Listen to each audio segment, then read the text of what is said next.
La majorité des femmes en relation avec un homme évitant font la même chose, elles se rapprochent, elles essaient de comprendre, elles donnent plus. Elles sont plus patientes, plus présentes, plus douces, et lui, il s'éloigne quand même. Pourtant, ce que vous ne savez probablement pas, c'est que cette façon de faire, aussi sincère soit-elle, est exactement ce qui alimente sa fuite. Pas parce que vous faites mal les choses, mais parce que son cerveau est câblé d'une façon que personne ne vous a jamais expliquée. Et aujourd'hui, je vais vous expliquer comment ça fonctionne. Et surtout, ce que vous pouvez faire différemment. Je m'appelle Léo, je suis psychologue, et ça fait 11 ans que j'écoute les hommes me parler de leur vie amoureuse. Ça fait 11 ans que je les écoute me raconter toutes ces choses qu'ils n'oseraient jamais dire à leur partenaire. Assez parlé, on est parti. La première chose que je veux vous dire, c'est que cet homme n'est pas un monstre. Je le dis parce que sur Internet, les hommes évitants sont souvent décrits comme des manipulateurs. Des gens qui jouent avec les sentiments, des gens qui ont peur de s'engager parce qu'ils sont lâches. Et cette description est fausse, profondément fausse. La grande majorité des hommes évitants que je reçois dans mon cabinet sont des hommes qui souffrent, des hommes qui ne comprennent pas eux-mêmes ce qui se passe en eux, des hommes qui voudraient aimer normalement et qui n'y arrivent pas. Ce ne sont pas des lâches. Ce sont des hommes qui ont grandi dans un environnement où personne n'était vraiment fiable, où exprimer un besoin ne menait à rien, où le conflit menait systématiquement à l'affrontement. Alors, leur cerveau a appris. Il a appris à faire seul, à ne pas dépendre, à rester prêt à partir, parce que rester pouvait faire mal. Ce n'est pas un choix, c'est une adaptation de survie. Et ça a commencé bien avant vous. J'ai un patient, je vais l'appeler Nicolas, 42 ans, cadre supérieur, brillant dans son travail, incapable de rester dans une relation au-delà d'un an. Quand je lui demande ce qui se passe à chaque fois, il me dit la même chose. Au début, ça va. Et puis à un moment, je commence à me sentir coincé. Je n'arrive pas à expliquer pourquoi. Je sais que j'aime cette femme, mais je ne ressens plus rien. Et je préfère partir avant que ça devienne vraiment mauvais pour tout le monde. Nicolas ne choisit pas de fuir. Il ne sait pas faire autrement. Et voilà ce qui est important à comprendre. Parce que ce qui se passe dans son cerveau, c'est une histoire de neurochimie. Écoutez-moi, c'est la clé de tout. Quand on grandit dans un environnement sécurisant, dans lequel on est aimé de façon stable et prévisible, notre cerveau développe ce qu'on appelle les récepteurs à l'ocytocine. L'ocytocine, c'est le neurotransmetteur du lien. C'est cette chaleur dans la poitrine quand on rentre chez soi, cette sensation d'être en paix avec quelqu'un qu'on aime, ce sentiment d'appartenir quelque part. L'homme évitant n'a pas eu accès à cette ocytocine de façon stable dans son enfance. Et son cerveau a fait quelque chose de très précis. Il a bloqué ses récepteurs. Pas métaphoriquement, physiquement. Ses récepteurs à l'ocytocine sont verrouillés par son système nerveux sympathique, le système de survie. Donc quand vous cherchez à vous rapprocher de lui, quand vous cherchez à créer un lien émotionnel profond, vous lui demandez de faire quelque chose que sa biologie combat activement. Ce n'est pas de la mauvaise volonté. C'est son cerveau qui crie au danger. Et en l'absence d'ocytocine, en l'absence de GABA, de sérotonine, de vasopressine, le seul neurotransmetteur qui reste facilement accessible pour lui, c'est la dopamine. La dopamine de la nouveauté, la dopamine de l'adrénaline, la dopamine du risque calculé. C'est pour ça que beaucoup d'hommes évitants sont d'excellents professionnels, d'excellents entrepreneurs, des preneurs de risques dans leur carrière. Parce que dans ces domaines, la dopamine est accessible. Et la relation intime, elle, est une menace, pas un refuge. Et ça explique quelque chose que beaucoup de femmes vivent et ne comprennent pas. Les premiers mois avec lui étaient magnifiques. Il était là, attentionné, peut-être même très intense. Et puis quelque chose a changé. La nouveauté s'est épuisée. La dopamine de la découverte s'est tarie. Et la réalité de la relation a commencé à s'installer. Les attentes, la connexion émotionnelle qui grandit, l'intimité qui s'approfondit. Et lui, au lieu de s'y installer confortablement, a commencé à reculer. Parce que tout ce qui ressemblait à de l'attachement résonnait dans son cerveau comme une alerte. Maintenant, voilà ce que font la plupart des femmes à ce moment-là. Et je ne vous juge pas. C'est une réaction absolument naturelle. Elles se rapprochent encore plus.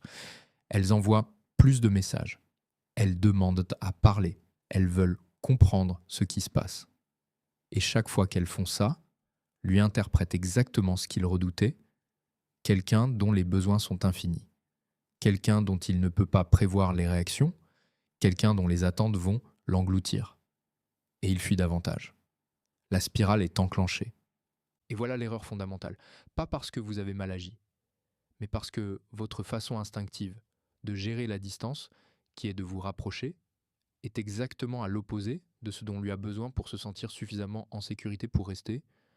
Alors qu'est-ce qu'on fait? Parce que c'est bien là l'enjeu de cette vidéo. La première chose, et c'est peut-être la plus difficile à accepter, c'est d'arrêter de le poursuivre. Pas parce qu'il mérite que vous vous effaciez, mais parce que chaque fois que vous courez après lui, vous lui confirmez que la connexion émotionnelle est une source de pression. Ce que vous devez créer à la place, c'est un espace. Un espace qui l'attire plutôt qu'un espace qui le piège. Pensez à un chat apeuré. Vous ne saisissez pas brusquement un chat apeuré. Vous créez un environnement calme, sécurisant. Vous le laissez venir à son rythme. Et progressivement, parce qu'il sent qu'il n'est pas forcé, parce qu'il sent qu'il peut repartir s'il le veut, il s'approche. C'est exactement cette dynamique qu'il faut recréer avec un homme évitant, être la chaleur vers laquelle il choisit de venir, pas le filet dans lequel il se sent pris. Et ça ne veut pas dire disparaître, ça ne veut pas dire faire semblant de ne pas avoir de besoin. Ça veut dire être présente, chaleureuse, stable. Quand il s'éloigne d'un pas, vous ne bougez pas. Vous restez là, calme, et il revient. Parce qu'il a vérifié que vous ne le pourchassez pas. Chaque fois qu'il s'éloigne et revient, sans être puni pour s'être éloigné, il dépose un peu plus de confiance.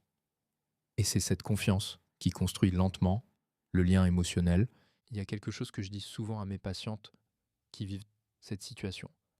Quand il disparaît quelques jours et qu'il réapparaît, la réponse qui fonctionne, c'est quelque chose d'aussi simple que ça. Tu m'as manqué ces derniers jours. Tu voudrais qu'on se retrouve ce week-end? Rien d'autre. Pas de questions sur pourquoi il a disparu, pas de reproches voilés, pas de déclaration de sentiments, une invitation chaleureuse, courte, sans attente visible. Et ça, c'est une langue qu'il comprend. L'absence de pression, pour lui, c'est l'invitation la plus puissante qui soit. Maintenant, et ça c'est important, être accueillante et sans pression ne veut pas dire ne pas avoir de limites. C'est exactement l'inverse. Les limites claires sont une des choses qui sécurisent le plus un homme évitant. Pas des ultimatums, des cadres. La différence entre les deux, c'est l'intention. Un ultimatum, c'est une menace. Un cadre, c'est une information. Quand tu disparais, sans donner signe de vie pendant plusieurs jours, ça rend difficile pour moi de me sentir en sécurité dans notre relation. J'ai besoin qu'on convienne d'un système. Un message pour me dire que tu as besoin de temps. Et pour combien de temps?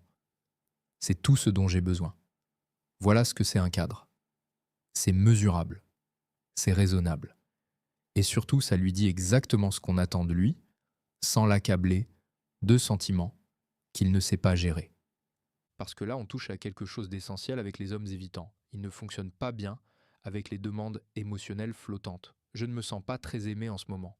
Pour vous, c'est une ouverture, une invitation à se connecter. Pour lui, c'est une variable non mesurable, sur laquelle il est soudainement responsable, sans avoir de mode d'emploi. Et ça génère une panique sourde. En revanche, j'ai besoin qu'on se voit 2 fois par semaine. C'est concret, c'est vérifiable. Il peut évaluer si c'est faisable. Il peut s'y engager. Et cet engagement, il le tiendra. Parce que pour un homme évitant, la parole donnée sur quelque chose de clair, c'est sacré. Et voilà quelque chose que peu de femmes savent. Quand un homme évitant fait un effort visible, quand il communique quelque chose au lieu de disparaître, quand il prend contact en premier, quand il dit quelque chose de vulnérable, il attend, sans le formuler, d'être reconnu pour ça. Pas d'être complimenté de façon exagérée, mais reconnu. Et le mot qui fonctionne le mieux avec lui, ce n'est pas « je t'aime », c'est « je te respecte ». Je respecte vraiment le fait que tu m'aies dit que tu avais besoin de temps plutôt que de disparaître. Ce mot respect active quelque chose dans son cerveau que le mot amour n'active pas de la même façon. Il y a une réponse neurochimique réelle. Dopamine, testostérone, sérénité. Et il va vouloir recommencer ce comportement. Pas pour vous faire plaisir, parce que ça lui fait du bien à lui. Maintenant, écoutez-moi bien. Tout ce que je viens de vous décrire, ça demande quelque chose de précis de votre côté. Ça demande que vous ayez votre propre vie. Pas parce que vous devez jouer un jeu, mais parce que si vous n'avez pas votre propre vie, vous ne pouvez pas être stable quand il vacille. Si toute votre sécurité émotionnelle dépend de lui, alors chaque fois qu'il recule, vous vous effondrez. Et cet effondrement, il le voit, il le ressent. Et il confirme sa croyance fondamentale. Les autres sont ingérables. Leurs émotions débordent. Je ne suis pas capable de les gérer. Mais si vous avez vos projets, vos amis, votre vie intérieure, alors quand il recule, vous ne vous effondrez pas. Vous êtes là. Et cette stabilité, cette capacité à tenir l'espace sans panique, c'est le signal le plus puissant que vous pouvez lui envoyer. Celui qui lui dit « Avec toi, c'est sûr, je peux m'apprendre ». Ce que je veux que vous gardiez de cette vidéo, c'est ça. Un homme évitant ne fuit pas parce qu'il ne vous aime pas. Il fuit parce que son cerveau lui dit depuis l'enfance que l'attachement est dangereux. Et aucune quantité d'amour donné, aucun sacrifice, aucune patience infinie ne changera cette conviction si ce n'est pas accompagné de la bonne approche. La bonne approche, c'est être l'espace où il peut venir sans être capturé. L'espace où ses besoins sont respectés, les vôtres aussi. L'espace où la confiance se construit non pas parce que vous l'avez supplié d'y croire, mais parce que vous l'avez prouvé par vos actions, encore et encore, dans le temps. Et c'est là que tout change. Parce qu'un homme évitant qui a trouvé cet espace-là, il ne le quitte plus. Pas parce qu'il le doit, parce qu'il a enfin quelque chose qu'il n'a jamais eu. Un endroit où il peut être lui-même sans avoir peur des conséquences. Vous êtes devenu son foyer, et ça change tout. Maintenant que vous comprenez comment fonctionne un homme évitant, la question qui se pose, c'est comment lui parler concrètement, au quotidien, sans déclencher ces mécanismes de fuite, parce qu'il y a un langage précis qui fonctionne avec lui et un langage qui le referme immédiatement. J'ai fait une vidéo entière là-dessus. Elle est dans la description et en commentaire épinglé. Je vous conseille vraiment de la regarder maintenant. C'est la suite directe de ce qu'on vient de voir ensemble. À très vite.